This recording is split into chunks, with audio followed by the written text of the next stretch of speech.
गतिविधियों में मैं चाहता हूँ भगवान इनको ऐसी एक्टिविटी आपकी बनी रहे और इतने ही एक्टिव रहो, तो भगवान जरूर आपको सहायता करेगा। भगवान उन लोगों की जरूर मदद करता है जो समाज सेवा या वंचितों की सेवा में लगे रहते हैं।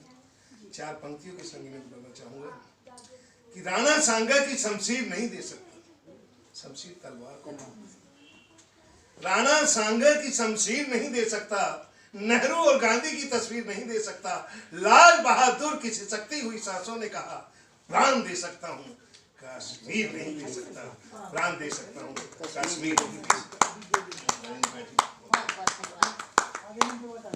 सबसे पहले मैं धन्यवाद करती हूँ आशा दीदी का कि आशा दीदी ने जो इतनी अच्छी जगह और इतनी अच्छी व्यवस्था की, मतलब भोजन की व्यवस्था, जलपान की व्यवस्था, मतलब ये तो भोजन ही कहा जाएगा हम लोगों के, तो भोजन से ज्यादा ही कहा जाएगा। बहुत ही अच्छी व्यवस्था, उसके लिए आपके बहुत बहुत शुक्रगुजार है, आपके और अस्थाना सर के। रेखा दीदी का आभार, बहुत आभार, जो रेखा दीदी ने व्यवस्था की कि हम लोग की गोष्ठी बहुत जल्दी होनी चाहिए। और अब जो दूसरी जो गोष्ठी है उसमें अभी थोड़ा वक्त है, क्योंकि आप लोग को सबको पता है कि साहित्य मुद्दा दर्पण के पास अपना कोई स्पेस नहीं है और हम लोग को सबसे ज्यादा टाइम स्पेस ढूंढने में लगता है कि अगर हम 10, 15, 20 लोग को बुलाएंगे तो कहाँ बैठाएंगे। ये तो आज सौभाग्य हमारे कि हम यहाँ आए हैं और यहाँ पे बैठे हुए हैं, लेकिन अब नेक्स्ट हमको सोचना पड़ता है। सर जी कह रहे हैं, हाँ जी बोलिए जी। देवेंद्र जी का भी अच्छा स्पेस है, हम देवेंद्र जी के प्रस्ताव को सोचते हैं, लेकिन इतनी जल्दी अभी व्यवस्था नहीं हो पाएगी क्योंकि जो संस्था है वो आप लोग के रहमो करम पे ही चल रही है।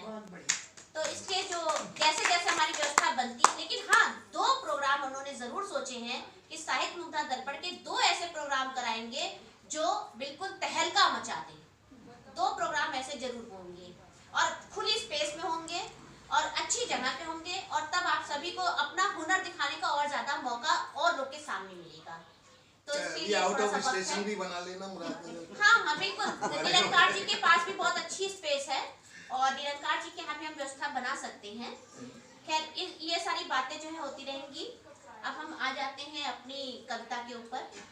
बहुत छोटी छोटी सी कविताएं हैं। हम अपनी माँ की 5वीं और अंतिम संतान थे।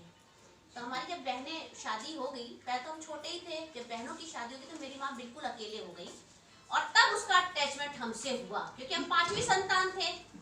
5वीं संतान से अटैचमेंट होते होते बहुत साल लग जाते हैं, और जब हुआ तो इतना हुआ कि मेरी शादी के बाद उन्होंने डोसा नहीं खाया बेचारी ने, क्योंकि डोसा खाने मैं ही उनको घसीट करके ले जाती थी। चलो चलो चलो डोसा खाना है, चलो चलो चलो पिक्चर देखनी है, मैं ही उनको मतलब घसीट के हर जगह ले जाती थी कि चलो मेरे साथ।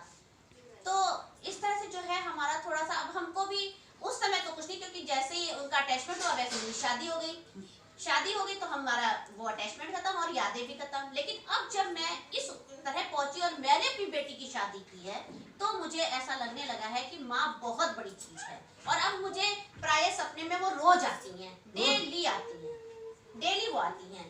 तो माँ के लिए हम 2 शब्द पहले कहेंगे, उसके बाद कुछ और कहेंगे। एक शलवार पे कई कुर्ते चलाती है, एक शलवार पे कई कुर्ते चलाती है, माँ यूं ही घर नहीं बनाती है। मायके की याद बहुत रुलाती है, बात पर माँ की बहुत याद आती है।